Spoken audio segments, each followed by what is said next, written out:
In an age when air travel is getting increasingly uncomfortable, shrinking seats, expanding fees, we have an exclusive inside look at an alternative way to fly. There's only one prerequisite. You have to be President of the United States. Here's ABC's chief White House correspondent, Jonathan Karl. This is on the president's reading list? That might be on the First Lady's. Inside Air Force One, it seems a diverse reading selection from Life and Style to the latest Sports Illustrated. And on board, some of the finest food you can get in the air. And check out those table settings. We've seen it in movies as a giant moving target. Get off my plane. Does this look familiar? The flying Oval Office, nearly identical to the on-set version in House of Cards. So you want me to forgive you, to say that it was okay?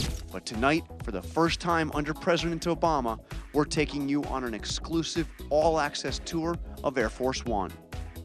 We are already on a military base, but we are about to go to a base within a base, one of the most secure military facilities in the world.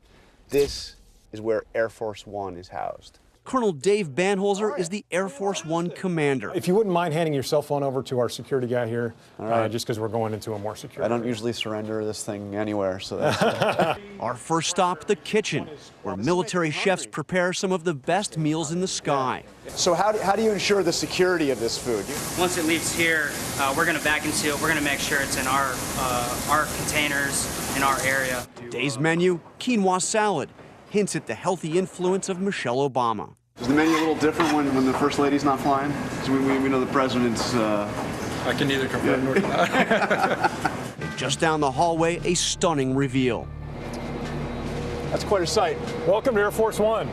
Massive and spotless, every inch polished by hand before every flight.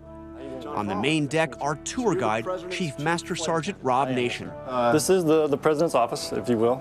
He can come in and do any of his day-to-day business here. He has the capabilities the same as the White House. On every flight, the President's personal physician.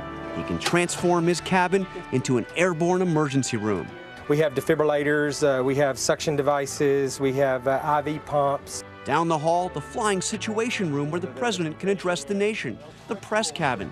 This is my usual seat on Air Force One. And finally, Yes, sir. You'd like to see the business end of Air Force One? Yeah. Come on in. It's a tight fit. Please have a seat.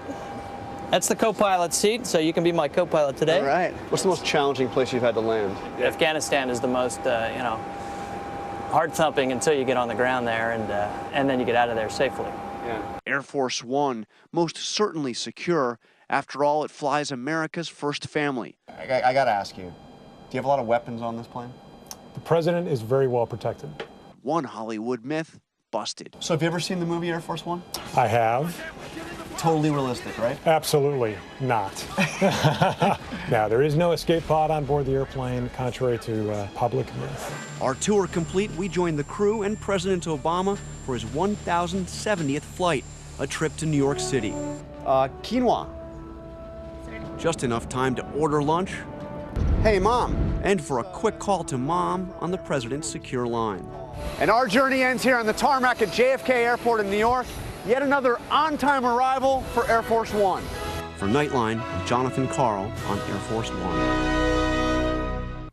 Our thanks to John Karl. And this question, what are your in-flight essentials? Go to our Nightline Facebook page and let us know the magazines, movies, or snacks you've always got to have on hand.